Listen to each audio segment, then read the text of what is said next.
Hello, you gruesome bastards, and welcome to my torture chamber. I mean my so-called show. It's finally Halloween night, and to end this frightful season, I found the appropriate subject.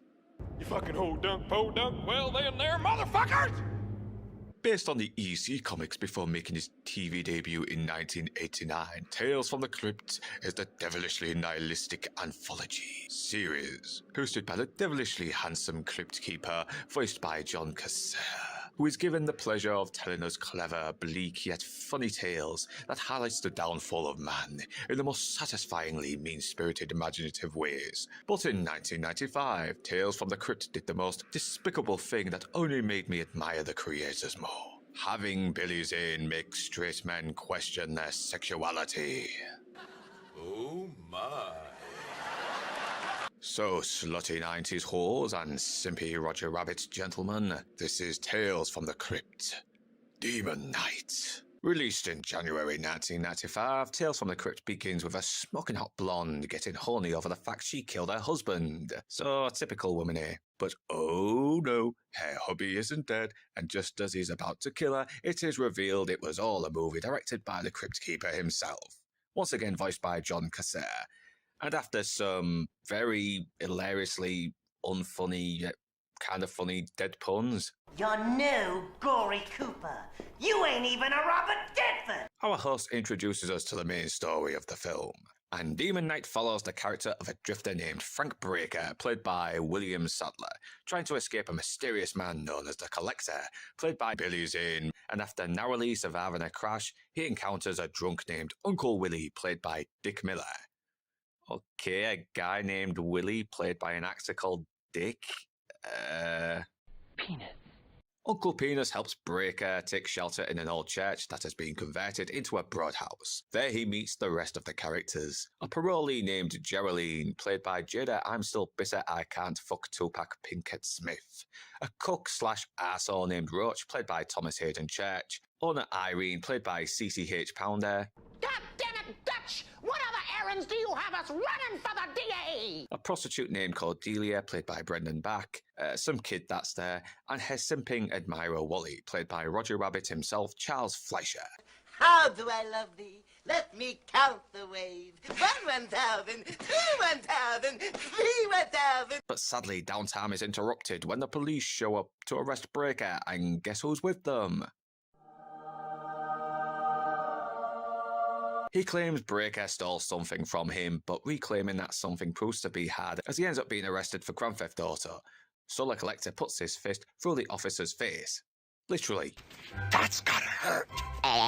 Thankfully, Breaker uses that something against the Collector and drives him out of the building. It turns out that the Collector is a demon, and that something is a key that once cut the blood of Christ during his crucifixion, and through a lot of weird, confusing stuff, can render someone immortal and have it pass on, and they can use their blood to fill the key, passing on that immortality. And it can also be used against demons, but it's also, I know, it's kind of confusing how it works, but moving on. So Breaker pours the blood out around the entrances to keep the demons out. He tells everybody if they stay inside and hold out till daylight, everybody will be safe. He later reveals that there was also 7 keys, but the demons have 6, and if the Collector gets his hands on it, well, They bring back the darkness. not only that, Breaker is searching for someone else to take over as protector of the key. Can Breaker trust some of the people he's protecting, or will the Collector's power of manipulation, as well as that downright Billy Zane charm of his, be enough to steal the key and rule the universe? While Demon Knight was a moderate hit at the box office, domestically it wasn't the huge hit it could have been, which is a shame as it's a pretty fun survival horror that delves into the temptation of our characters. Yeah, the characters are cliched and a little two-dimensional. You know, the dumb, selfish arsehole, the lovelorn dweeb, the drunk, but the actors still sell their roles with enough conviction to still make you care about them. And yes, even Jada Pinkett Smith. And I know a lot of people don't like her, including me, especially due to the fact she's probably the worst spouse ever. But back then, she was a pretty decent actress, and here she does sell the cynical troublemaker and her journey to redemption. Even William Sadler makes a surprisingly compelling lead, and he sells the trauma of a man who's not only been through so much bloodshed, but burdened by a life that has gone on too long. And it's all done visually. It's one of the rare times we get to see him playing someone that verges on heroic, and it's a shame he never got to showcase that more in other movies. CCH Pounder is always reliable, and man, even with fucking one arm, she manages to give Billy Zane the finger. Come on, I love this woman. Dick Miller is also likeable, as always, because it's fucking Dick Miller. How can you not like him? Thomas Hayden Church does what he usually does well, playing an arsehole, and I think this might have been the movie that launched his career, or should I say jump-started his career. Oh my. Brendan Bach is probably the weaker character, but fuck, she's hot. And it's easy to see why Roger Rabbit is simping over her. Oh, he'd multiply the fuck out of her, he would. Yeah. 1,000, 1,000, 1,000. To his credit, Fleischer still gets a kick-ass moment, and come on, it's Charles Fleischer, even if his character is a nutjob that was planning to commit terrorism on the post office that he works at. John Cassar, once again, is always entertaining as the ghastly crypt keeper, unashamedly making the lamest puns work, even the ending where he demands the final cut, but ends up getting the final cut is both cheesy and absolutely hilarious. Now that's entertainment. But the real star is Billy fucking Zane. Prettiest man I ever saw. He steals every fucking scene he's in. Even a straight guy like me can't help but succumb to his zany charms. Honestly, you sound like a potential homosexual. Even when he's unable to get at them physically, he still has the power to exploit the emotional vulnerabilities of our characters. He's as menacing as he is hilarious, and you can tell Zane was having a blast as this downright nut job. In fact, he has pretty much got on record to state this is his favourite role. And why not? What else can I say? He's fun, zany, charming, seductive. It's fucking Billy Zane going nuts. Enough said. Young boy! The movie carries out the right amount of corniness while still never losing any atmosphere. The cinematography utilises the right amount of harsh shadows as well as some great neon lighting to really make the visuals pop.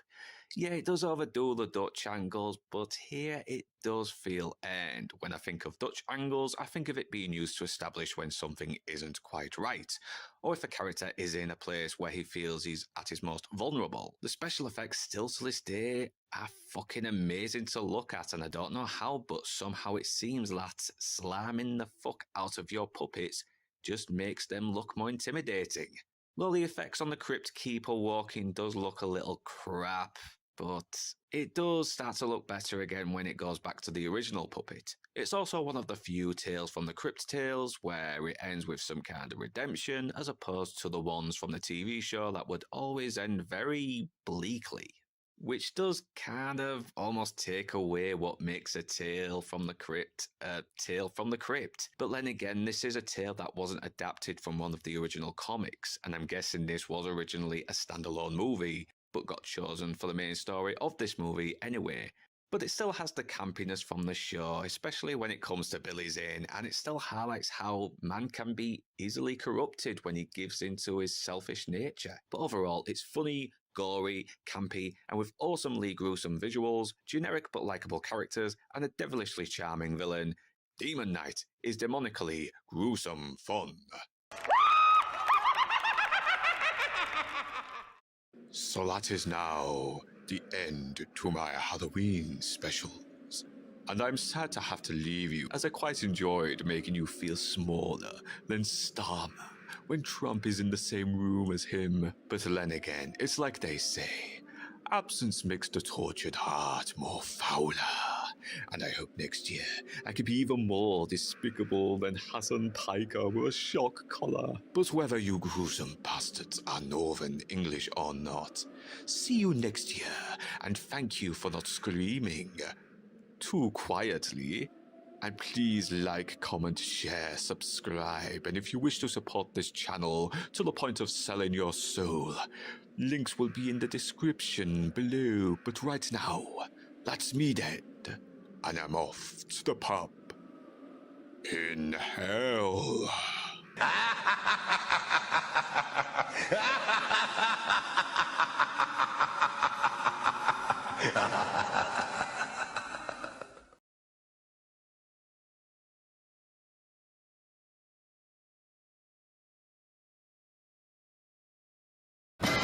You have the nasty habit of surviving.